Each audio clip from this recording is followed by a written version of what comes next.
Welcome back to another live feed. Let's get into it. 50 most dynamic duos in sports history: baseball, basketball, football, and hockey. We're going to start with the baseball duos. That was dynamic. We're going to start with Babe Ruth and Lou Gehrig. It should not come as much of a surprise to anyone that the number one tandem on the list of dynamic baseball duos features a pair of New York Yankees named Ruth and Gehrig. The arguments that can be made on their behalf one Babe Ruth and Lou Gehrig were among the greatest sluggers in baseball. They are generally considered to be among the 5 or 10 greatest players in the history of the game. Both Ruth and Gehrig are usually ranked as the all-time greatest players at their respective positions. But in their 10 full seasons together, Ruth and Gehrig teamed up to form unquestionably the most prolific hitting combination in baseball history. During their 7 peak years together from 1926 to 1932, the two men led the team to 4 American League pennants, 3 world championships. They produced numbers in several offensive categories that far exceeded the figures compiled by every other player in the American League. Ruth and Gehrig served as the dominant figures on the 1927 Yankees, a team that most baseball historians still consider to be the greatest ball club ever, until in the history of the sport they attained a level of excellence together to which later generation of players could merely aspire. Ruth and Gehrig accomplished all those things as teammates in spite of their extraordinarily diverse personalities and extremely similar approaches to their chosen profession. Babe Ruth was already considered to be baseball's greatest player by the time Lou Gehrig joined him in the New York Yankees starting lineup in 1925. After spending most of his youth in Baltimore, St. Mary's Industrial School for repeatedly running afoul of the law, George Herman Ruth was released by Father Gilbert to pitch for the Baltimore Orioles in the National League. Father Gilbert persuaded Baltimore's owner, manager Jack Dunn, to become Ruth's guardian, causing the nickname Babe to become affixed to the rebellious teenager. The Boston Red Sox purchased Ruth's contract in 1914. The 19-year-old left-handed pitcher made his major league debut with the team later that year, appearing in 4 games and winning 2 of the 3 decisions. Ruth became a regular member of Boston's starting rotation the following year, compiling a record of 18 and 8, outstanding 2.44 ERA.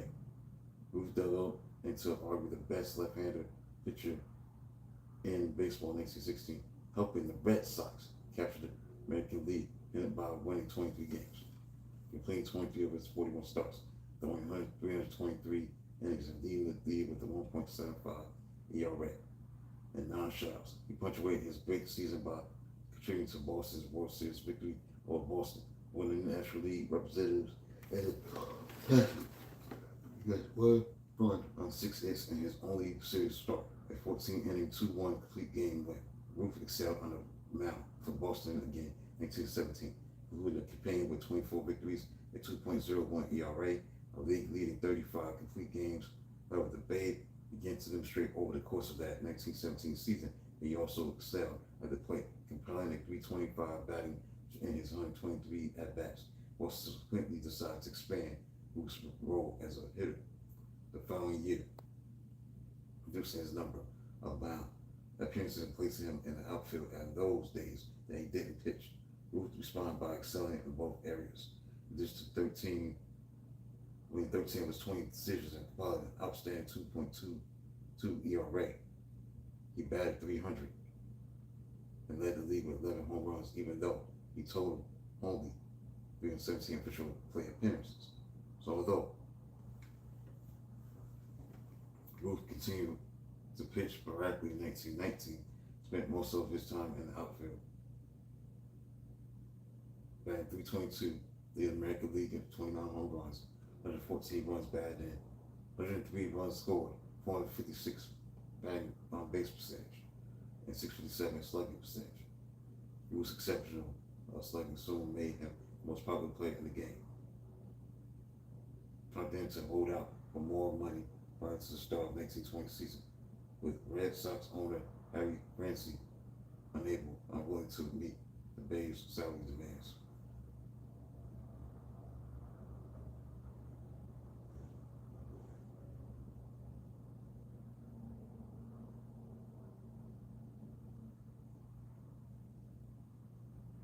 Boston ended up selling a star outfielder to the New York Yankees for the unheard sum of $100,000 in December 1919.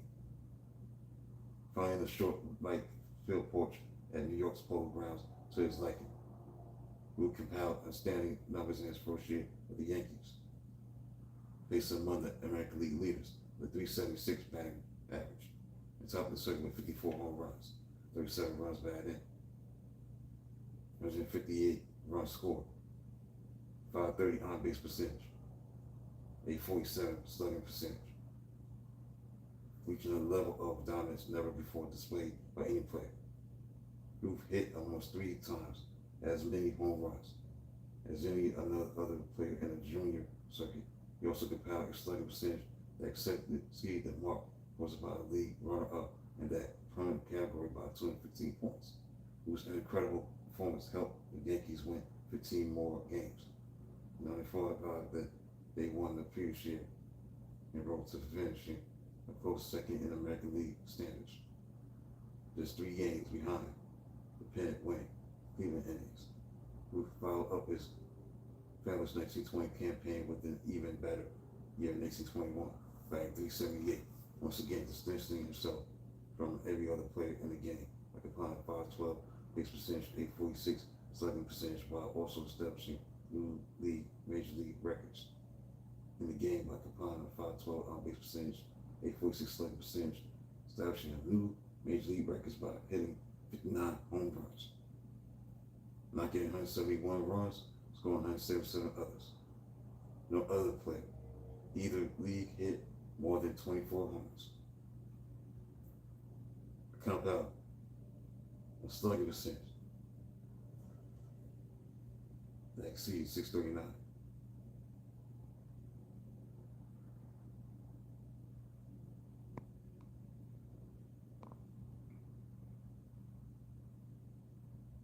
Many baseball historians consider still that Ruth's 1921 campaign be the greatest ever turned in by any player.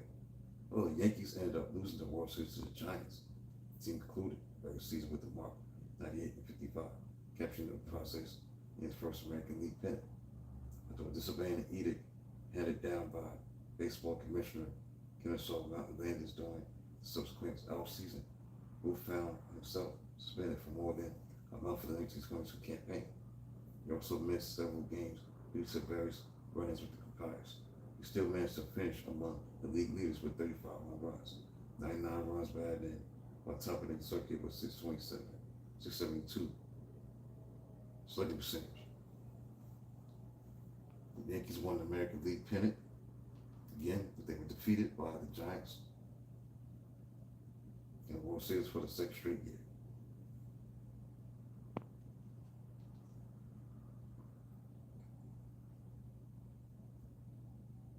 Returning to the Yankees, a humble man in 1923, Ruth ended up appearing in all New York's 152 games. Calling newly constructed Yankee Stadium home for the first time, Yankees captured their third consecutive American League pennant, with Ruth earning league MVP honors, a bag of career high .393, topping the circuit with 41 home runs, 131 runs batted in, 151 runs scored. 545 on base percentage, 764 slugging percentage, 170 bases on balls, the American League record. The Yankees subsequently won their first World Championship when they defeated the Giants in 6 games in the World Series. Ruth contributed mightily to his team's victory in the Fall Classic.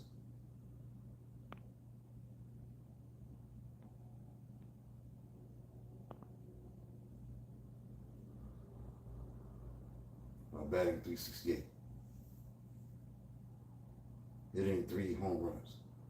The Yankees failed to repeat as American League champions and 24 finishes 2 games behind first place Washington Senators. Ruth had another great year, driving in 121 runs, leading the league with 46 home runs. So 43 runs scored, .378 batting average, 513 on base percentage, 739 slugging percentage. Babe was ineligible to win the Most Valuable Player award, since the American League had a rule in place at the time prohibiting any player from winning the award more than once, so he would likely have been named American League MVP for the second straight year.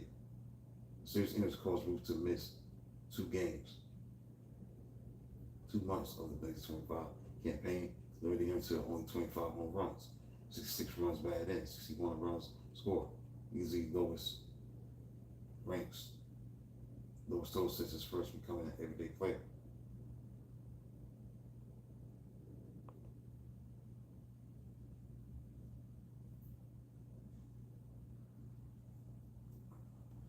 In 1919, Babe's absence from the middle of the lineup for much of the year made a huge impact on the Yankees, who finished 7th in the junior circuit, 28.5 games, counting the pennant winning Washington Senators.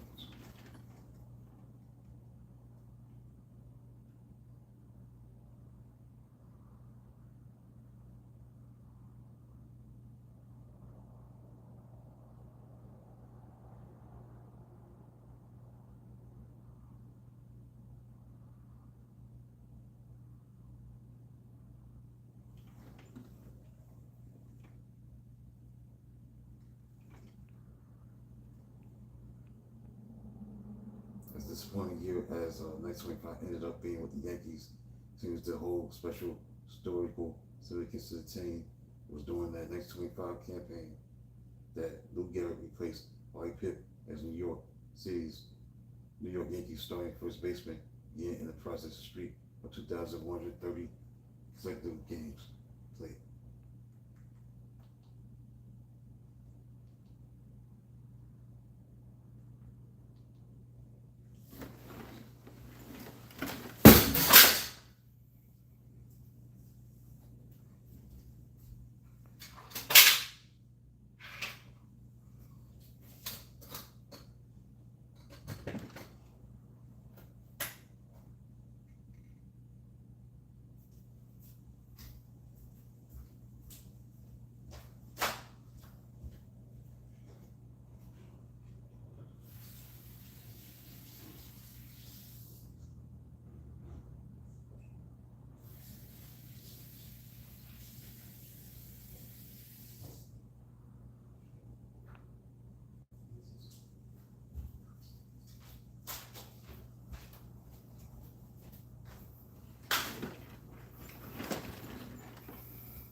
About to turn it in.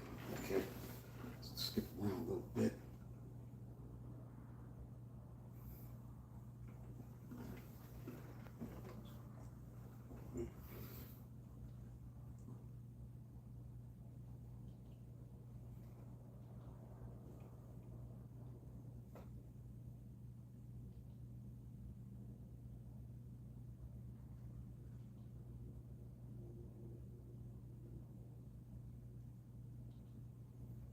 Let's get into it. See, when hearing, Lewis Gehrig, he was a great player in his own right. He's known for that consecutive games played.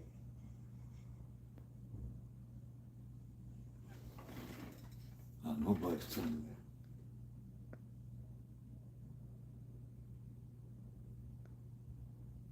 Luther Gehrig dominated the American League statistically from a category from finishing first, second in the league in home runs, runs batted in, runs scored, walks, slugging percentage, stuff like that.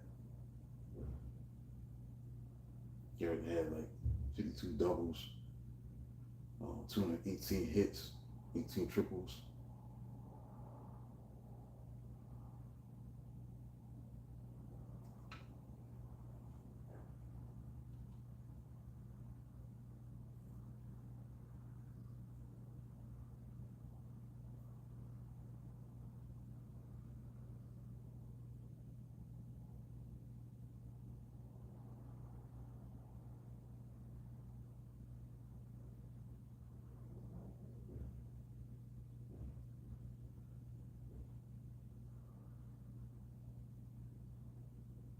Gehrig batted 308, knocking 4 runs in 4 contests as they swept the Pirates in the World Series. With batted even 400, throwing 7 runs.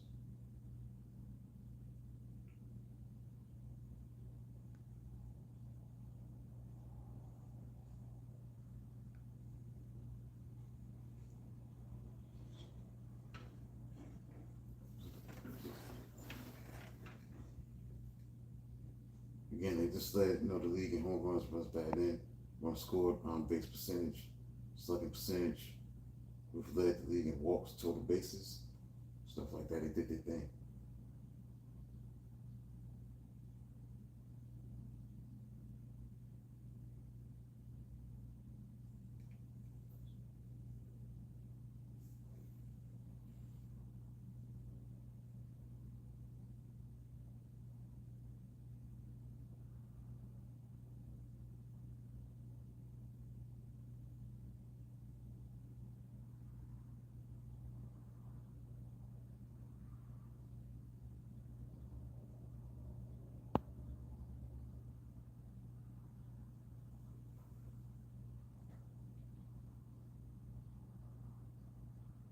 We'll start right here.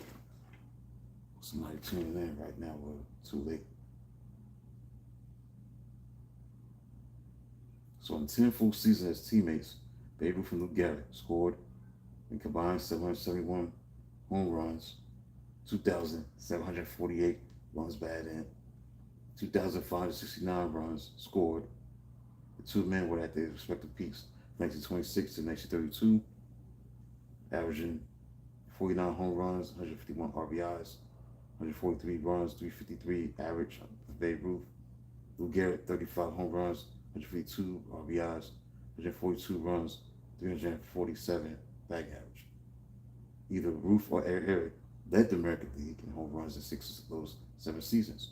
One of the other also topped the league in the runs batted in 5 times. Runs scored 4 times. On base and slugging percentage 6 times each.